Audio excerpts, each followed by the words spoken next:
કેમ છો મારા ખાવાના શોખીન મિત્રો? સ્વાગત છે તમારું વારું પાણીમાં. મિત્રો, આજે આપણે બે રીતે લસણની ચટણી બનાવશું.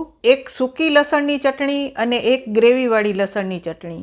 બંને ચટણીને લાંબો ટાઈમ સ્ટોર કરી શકાય છે. તો ચાલો જોઈએ લસણની ચટણી બનાવવાની રેસીપી.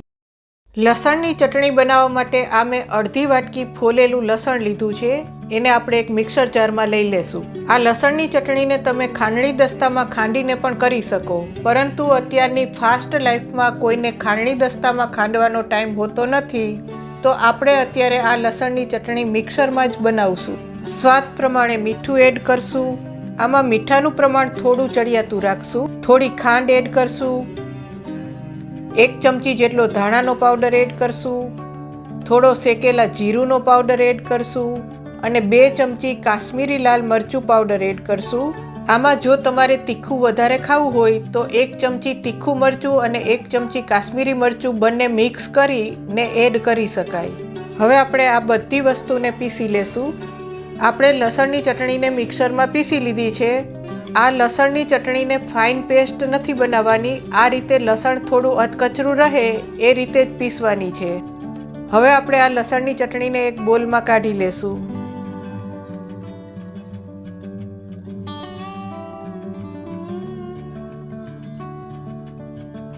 તો આ બની ગઈ આપણી લસણની સૂકી ચટણી. આ ચટણીને તમે કાચની બોટલમાં ભરી અને ફ્રીજમાં 1 થી 1.5 મહિના સુધી સ્ટોર કરી શકો છો. વહેલી સવારમાં જો તમારે લંચ બોક્સ કે ટિફિન બનાવવાના હોય અને સવારમાં લસણ ફોલવાનો ટાઈમ ના હોય તો તમે આ રીતે લસણની સૂકી ચટણી બનાવી ફ્રીજમાં સ્ટોર કરી શકો અને કોઈ પણ શાકમાં એડ કરી શકો. શાક, દાળ કે બીજી કોઈ પણ વાનગીમાં જ્યાં તમારે લસણની જરૂર હોય ત્યાં તમે આ ચટણીનો ઉપયોગ કરી શકો છો, અથવા તો તમે આમનેમ પણ ખાઈ શકો. હવે આપણે આ ચટણીનો વઘાર કરી અને ગ્રેવીવાળી કેવી રીતે બનાવવી એ જોશું. એક પેનમાં મોટી 5 ચમચી જેટલું તેલ લેશું. અત્યારે મેં આ સિંગ તેલ લીધેલું છે. આમાં તેલનું પ્રમાણ થોડું વધારે લેવાનું છે. તેલને આપણે ગરમ નથી થવા દેવાનું. એમાં થોડી હિંગ એડ કરશું અને બનાવેલી સૂકી લસણની ચટણી એડ કરશું. આ ચટણીને આપણે તેલ સાથે બરાબર મિક્સ કરી લેશું. ગેસની ફ્લેમ સાવ ધીમી રાખવાની છે. આપણી સૂકી લસણની ચટણી તેલ સાથે બરાબર મિક્સ થઈ જાય અને થોડી ઉકળવા લાગે, આપણે એને બહુ ઉકાળવાની નથી, બસ થોડી ગરમ થઈ અને આ રીતે ઉકળવા લાગે એટલે આપણે એમાં ફરીથી બધા મસાલા એડ કરશું. ફરીથી એમાં 2 ચમચી કાશ્મીરી લાલ મરચું પાવડર એડ કરશું. આ લાલ મરચું પાવડરનું પ્રમાણ તમારા ટેસ્ટ પ્રમાણે વધારે કે ઓછું નાખી શકો છો. 1 ચમચી જેટલો ધાણાનો પાવડર એડ કરશું. 1 ચમચી જેટલો શેકેલા જીરુંનો પાવડર એડ કરશું. હવે આ બધા મસાલાને ધીમા તાપે 1 મિનિટ માટે સાતળી લેશું. મિત્રો, આવી જ નવી રેસીપી જોવા માટે મારી ચેનલને સબસ્ક્રાઈબ કરો, લાઈક કરો, શેર કરો, કોમેન્ટ કરો. 1 મોટી ચમચી જેટલો ટોમેટો સોસ એડ કરશું. આ ટોમેટો સોસ એડ કરવાથી આપણી ચટણીનો ટેસ્ટ ખૂબ જ સરસ આવશે. પછી એમાં 1 વાટકી જેટલું પાણી એડ કરશું. આ મિક્સર જારને ધોઈને મેં પાણી લઈ લીધું છે. બરાબર મિક્સ કરશું અને હવે આપણે આ ચટણીને ઉકળવા દેશું. ચટણીમાંથી તેલ છૂટું પડવા લાગે ત્યાં સુધી આપણે એને ધીમા તાપે ઉકાળશું. થોડી વારે આપણે એને હલાવતા રહેશું જેથી કોઈ પણ મસાલા બળે નહીં અને તળિયે ચોટે નહીં.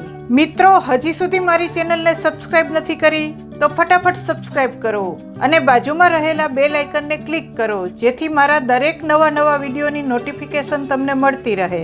આ સ્ટેજ પર તમારે મીઠાનું પ્રમાણ ચાખી લેવાનું. જો તમને ઓછું લાગતું હોય તો થોડું એડ કરી શકો.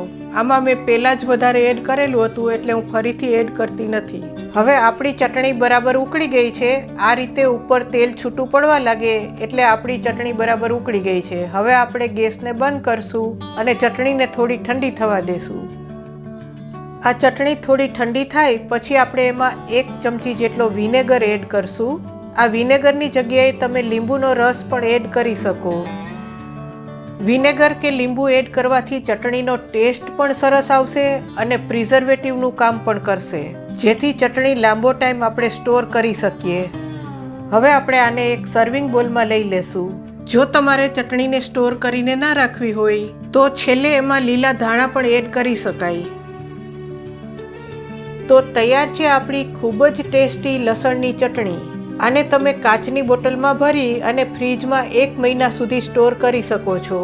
આને તમે બાજરાના રોટલા સાથે, રોટલી સાથે, ભાખરી સાથે, થેપલા સાથે, ઢોકળા સાથે, ઈડલી સાથે, ખીચડી સાથે, કોઈ પણ વસ્તુની સાથે તમે ખાઈ શકો છો. આવી ચટણી હોય તો શાકની પણ જરૂર પડતી નથી.